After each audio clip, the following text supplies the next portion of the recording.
2026 தேர்தலில் ஆட்சி அதிகாரத்தில் பங்கு பெறக்கூடிய வகையில் விடுதலை சிறுத்தைகள் வலிமை பெற வேண்டும் என அக்கட்சியின் துணை பொதுச் செயலாளர் வன்னியரசு தெரிவித்துள்ளார்.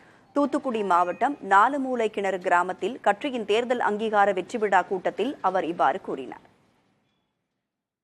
2026 நடக்கின்ற ஆட்சியிலே அதிகாரத்திலே பங்கு பெறக்கூடிய இடத்திலே விடுதலை சிறுத்தைகள் வலிமை பெற வேண்டும். ஆட்சி அதிகாரத்துக்கு வர வேண்டும்.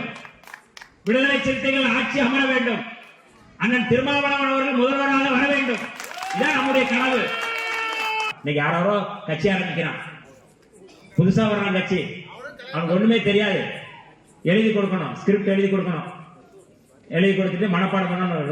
நைட்டு போற மனப்பாடம் பண்ணி ஸ்கிரிப்ட் மனப்பாடம் பண்ணிட்டு வந்து நின்று என்ன ப்ரோன்னு சொல்லுவாங்க, இல்லைன்னா வந்து என்ன நான் சொல்லிட்டு ஓட்டு கேட்கிற மாதிரி வந்து நின்று போயிடுவாங்க.